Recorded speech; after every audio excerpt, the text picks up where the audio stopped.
feel like I've been saying this for a while now, but this is the last podcast. Like this is the last one of the season regarding the PLL. I'll probably after this start doing some album reviews, but for the time being, we'll talk about some lacrosse. Chaos Whipsnakes, man. You know, Whipsnakes third straight finals appearance. I mean, they got the team. They acquired Gutterding. You know, they've got the team set. While the Chaos, you know, it's his second time being there, back to back, and with this matchup, we're not able to get it done last year.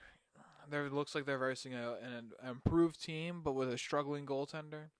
But on their side, you know, they've got the fucking best goaltender in the game, and they seem to maybe have it together at the face-off X, and then they've got. I mean, their offense is great. Their defense fucking sticks to it, and then they were able to bring out that dub, man, 14-9. Really shut them down the second half as well.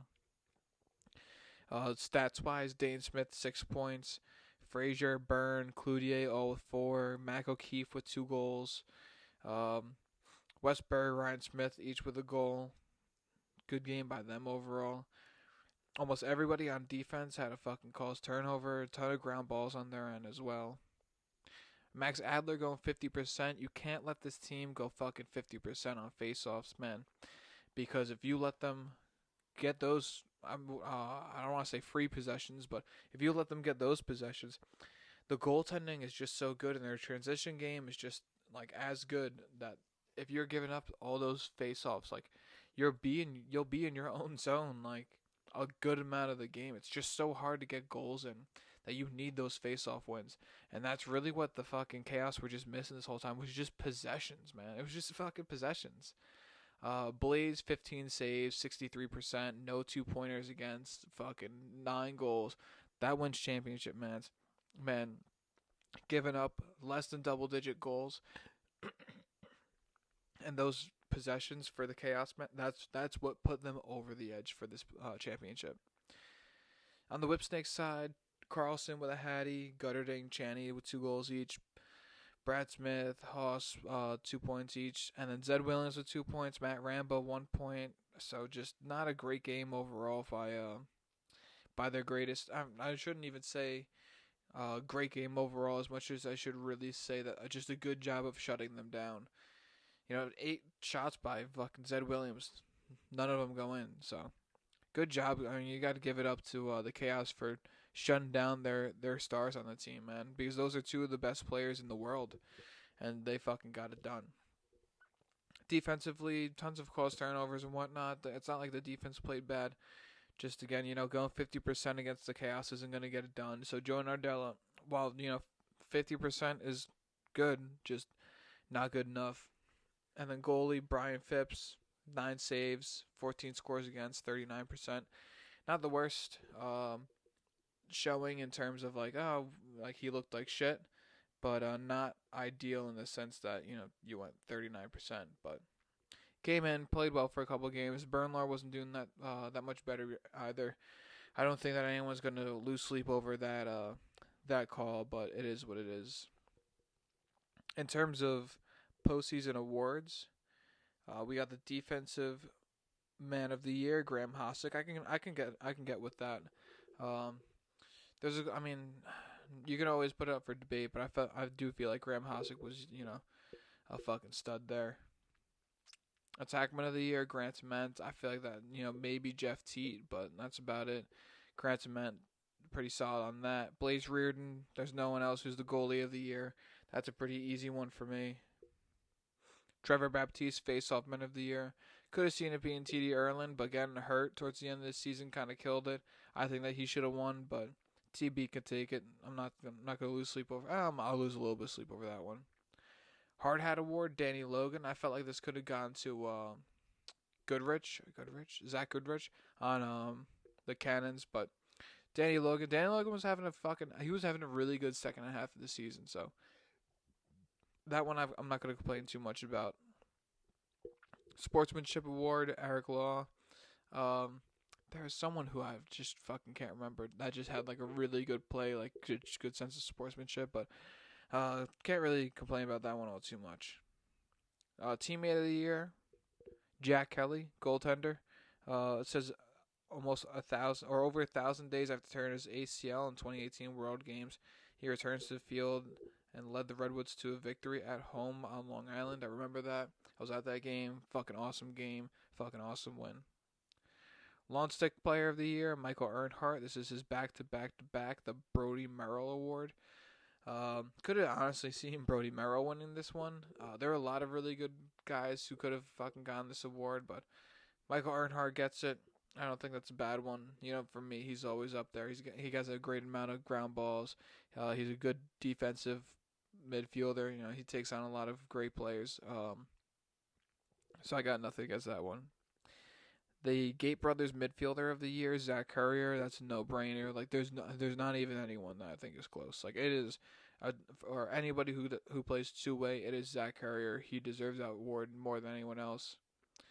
The Brendan Looney Leadership Award goes to Kyle Harrison. I like that one. He's going out in style. Shout out to Kyle Harrison. Wish he could have gotten the chip this year, but love him. Tough to see him leave the game, but he'll be a part of the game somehow. Maybe not initially, but he'll come back around.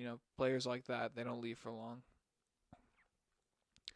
The Wellis Crowther Humanitarian Award goes to Lyle Thompson. Lyle Thompson was making a lot of noise in the Native American community, making sure that his ethnicity group of people are heard in terms of what's going on in Canada. I'm not very educated on that, so I won't really speak on it too much. But he was making a lot of noise in terms of knowledge and publicity about his cause. Coach of the Year goes to Andy Copeland. I do think that he deserves it. Could have seen it going to Andy Towers just because, if you win it all, how are you not the best coach? But I can't complain about that one. I think the Water Dogs overachieved this year to what I thought. I shouldn't say overachieved, but they did much better than I had originally expected them to. Shout out to them. I'm glad, man, because honestly, that's a good team. There's a good group of guys on that team, so fun to watch. And congrats to Coach there. And the Most Valuable Player Award goes to Blaze Reardon. You could say like guys like maybe Paul Rabel. He had a great season and stuff like that.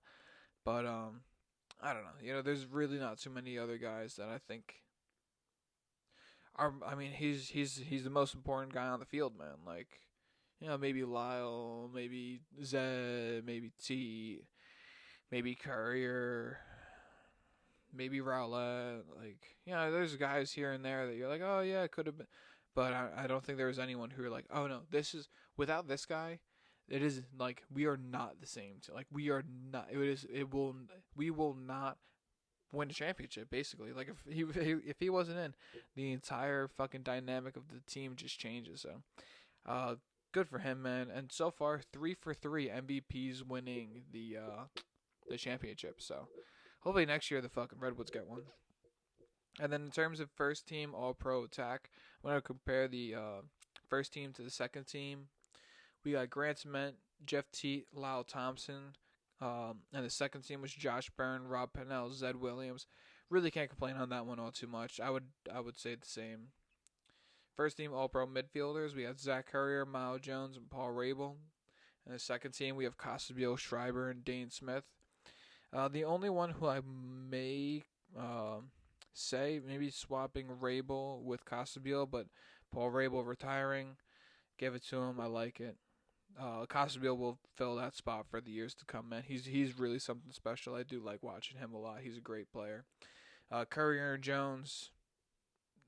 Jones, I felt like in a completely different fashion, played his fucking heart out this season. I think he did really well. I think he overachieved, in my opinion. I didn't think that he was going to do as well as he did. So, shout out to him. And then Zach Courier just was an absolute fucking animal this year.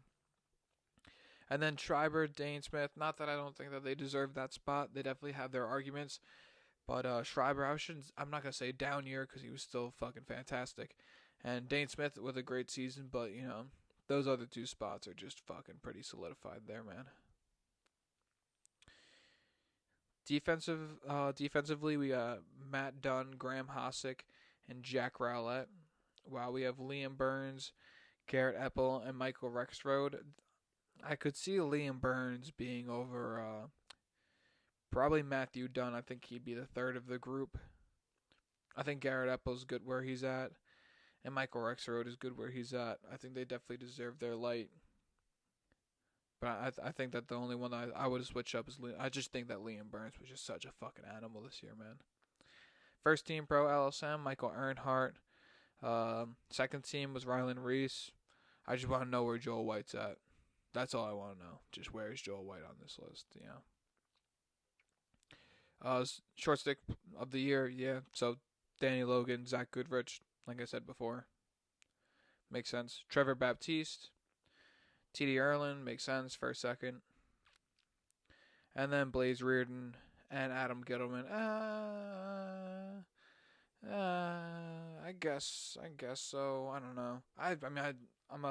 If you've listened to this before, I'm a huge Adam Gittleman fan in terms of play him solely. I don't know who I need to get this message to, but play Adam Gittleman and stop playing Drew Rabbs. Trade him, bro. You could. It's good to. Good to have a good backup. But there are teams that I feel like would pay for him, man. Like he's not as good as Adam Gittleman, but he is almost as good as Adam Gittleman. And I feel like if he just had the sole role somewhere, he would get the confidence and the consistency and then the groove that he would be able to be like a true number one goaltender and not split time for the first 2 seasons and then kind of split time for the second season. Like I just don't get it, man. But I could have seen T.D. Erlin there. That's really the only guy who I would have said. I mean, not T.D. Erlin, I'm sorry. Got Tim Troutner there. But that's really the only one I'm going to complain about. And, man, yeah, that's about the fucking podcast, man. I don't really think there's all too much more to say. Yeah, my work starts up soon, man. So it's going to be tough to put out the podcast. Find me over either on here or on another podcast. I'll probably post about it on my Instagram page. In terms of fantasy football, it's going to be me, Chrissy Beats, more or less hosting every week.